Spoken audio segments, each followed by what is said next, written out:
Eh bien bonjour à tous, Jurassic World Evolution approche à grands pas et je me suis dit que faire une vidéo sur les différentes espèces qui seront présentes dans le jeu serait une bonne chose. Également vous parler des futurs probables DLC qui seront dans le jeu car effectivement les développeurs les ont évoqués. Et également je vais vous parler de l'ouverture à la communauté Steam afin d'avoir des mods pour le jeu. Dernier point avant que je commence la vidéo, c'est que je me suis inspiré des Species Profile qui sont disponibles sur la chaîne YouTube de Jurassic World Evolution que je vous invite bien évidemment à aller voir. Le lien sera dans la description et du coup on commence tout de suite.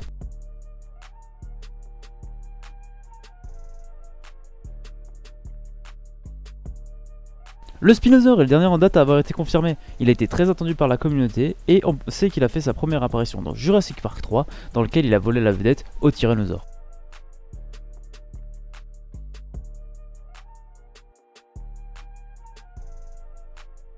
Le Vélociraptor il sera également de la partie. En effet il était forcément assuré au casting parce qu'on le voit dans tous les Jurassic Park jusqu'à présent, Jurassic World 1 et on sait très bien que ce sera la vedette de Jurassic World 2 The Fallen Kingdom.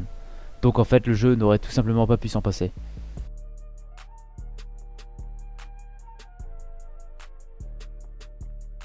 Le Matriancanthosaurus est un dinosaure carnivore à deux pattes qui ressemble beaucoup à mon avis au Carnotaurus.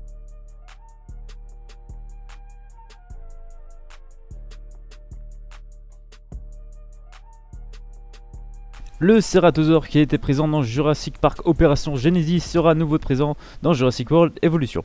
Il s'agit d'un carnivore qui est doté d'une corne sur la mâchoire supérieure et qui le rend facilement reconnaissable par rapport aux autres.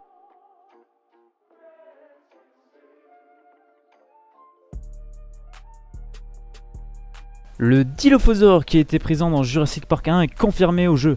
Alors effectivement il est fidèle à la représentation du film mais beaucoup moins à celle de la réalité.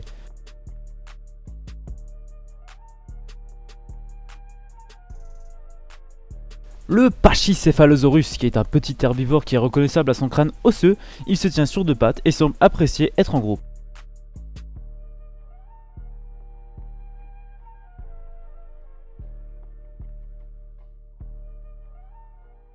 Le Tsyntaosaurus est un herbivore de taille moyenne qui possède un museau en forme de bec de canard.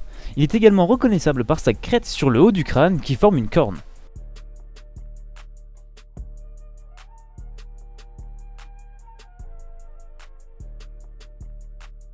L'Apatosaure est un sauropode herbivore, il est très grand, ressemble beaucoup au brontosaure ou encore aux autres diplodocus.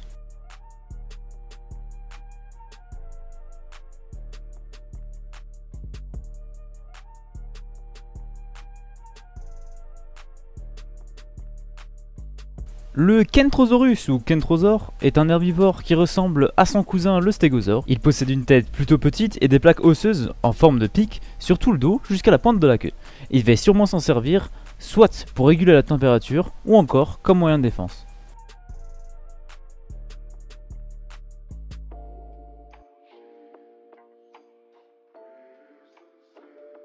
L'Edmontosaure quant à lui est un herbivore de taille moyenne de la même famille que le Tsyntaosaurus. Il possède un museau en bec de canard, une petite crête sur le sommet du crâne et il est capable de se déplacer sur deux pattes comme sur quatre pattes.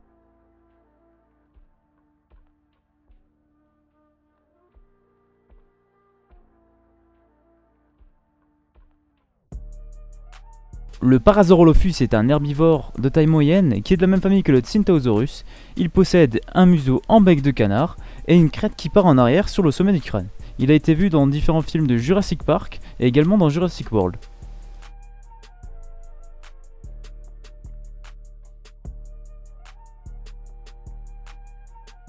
Le Gallimimus est un petit herbivore sur deux pattes, il est plutôt rapide et mobile. On peut le retrouver dans Jurassic Park 1 et Jurassic Park Opération Genesis, dans lequel il était superbement représenté.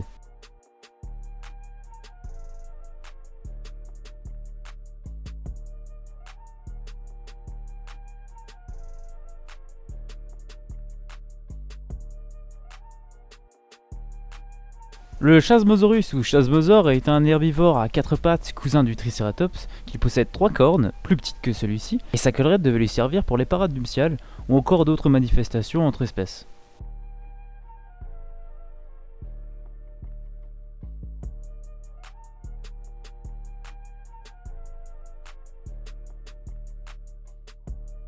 Le brachiosaure est l'un des plus grands dinosaures qui n'ait jamais frôlé cette terre. Effectivement, c'était un herbivore à 4 pattes qui est facilement reconnaissable car il est plus à la verticale que les autres dinosaures de sa taille et il est présent dans Jurassic Park 1, il s'agit même du premier dinosaure que l'on voit dans le film.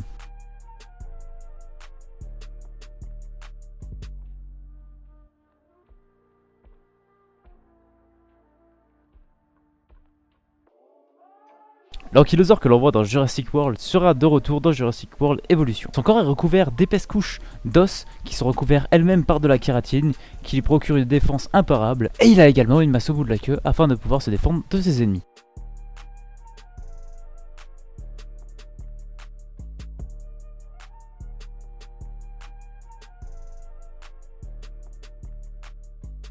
Le stégosaure est un des herbivores les plus connus. C'est un herbivore à 4 pattes qui possède des plaques osseuses sur le dos en forme de triangle. Elle lui servait sûrement pendant les périodes de reproduction ainsi que pour effrayer ses possibles prédateurs.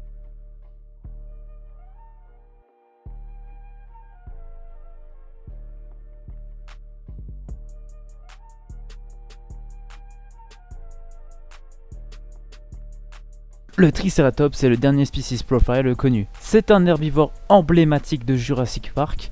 Il possède 3 cornes ainsi qu'une collerette. Ces 3 cornes lui servaient sans doute et sûrement à se défendre. Elles auraient très bien aussi pu servir lors de combats rituels entre mâles. Il est l'emblème de Jurassic World et de Jurassic Park, je veux bien évidemment parler du T-Rex. Il n'a pas encore eu le droit à son profil d'espèce, mais ça je doute pas que ça arrivera dans les prochaines semaines, et on est sûr à 100% qu'il sera dans le jeu car si on regarde les différents trailers, les différentes images, et même rien que la jaquette du jeu, c'est la première chose qu'on voit dessus. Le Strythiominus n'a pas le droit non plus à son profil d'espèce, mais on est sûr à 100% qu'il sera dans le jeu car il a été confirmé par différents gameplays rapportés par des youtubeurs anglais. Pour faire simple, il s'agit d'un Gaminus d'une couleur tout simplement différente. Le Deinonychus, qui n'a pas eu le droit à son profil species, a été confirmé grâce à différents trailers qui ont été vus du jeu.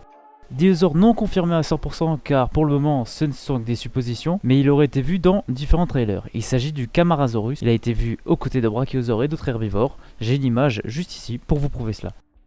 Encore un dinosaure à prendre avec des pincettes, il s'agit du Maiasaure. Alors le Maiasaure a été vu dans un site d'extraction de fossiles lors de différents gameplays, comme je l'ai précisé tout à l'heure, de youtubeurs anglais, et il aurait été vu se faire chasser par le Spinosaure dans le profil species de ce dernier.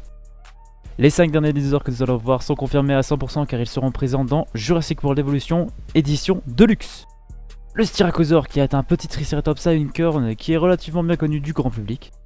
Le Cristiosaure qui est un petit ankylosaure avec des couleurs un peu plus ternes, un peu plus sombres. Le Suchominus qui fait partie de mes dinosaures préférés qui ressemble énormément au Spinosaure. Il y aura également l'Archaeonitominus. Celui-ci ressemble énormément au Gaiminus et il partage à peu près les mêmes couleurs.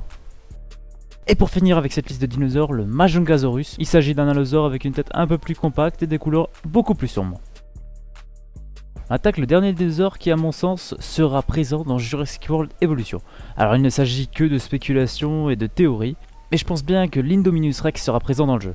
Car on sait que le jeu est pas mal tourné sur la science et l'ADN, la modification de dinosaures, l'amélioration par différents génomes, donc je vois pas pourquoi en fait le l'Indominus Rex ne pourrait pas avoir sa place là-dedans. Sachant que c'est une modification purement humaine, ça apporterait quelque chose au jeu qui pourrait clairement se faire différencier de Jurassic Park Opération Genesis, car on sait très bien qu'il va se faire comparer absolument tout le temps, c'est exactement le même principe, avec des graphismes de 2018 et de nouvelles espèces. Cela permettrait au jeu de s'associer encore plus avec Jurassic World 1 et Jurassic World 2 qui sont très ancrés sur les dinosaures hybrides.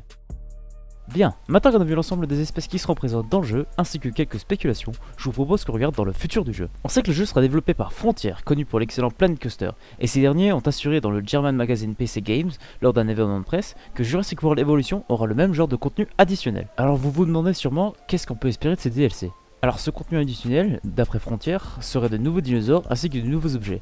Mais moi je pense qu'il y aura également de nouveaux skins et peut-être même de nouvelles îles. Alors je serais même prêt à imaginer un gros DLC basé sur la vie marine avec l'ajout de bassins et de créatures marines un peu à la Zoticune Marine Mania. Et pour en revenir aux mods, ils ont annoncé dans la même interview que les mods ne seront pas supportés à la sortie immédiate du jeu. Si on les prend en mots, ils ont bien précisé qu'à la sortie du jeu, les mods ne seront pas supportés. S'ils ont bien précisé à la sortie, c'est que je pense qu'à terme, les mods seront donc autorisés et supportés. Et ça paraît logique d'un point de vue marketing, ça serait complètement idiot de sortir les mods avant les DLC car effectivement les DLC n'auraient aucun intérêt. Les gens pourraient recréer des mods basés sur les DLC et du coup avoir les DLC gratuitement en quelque sorte.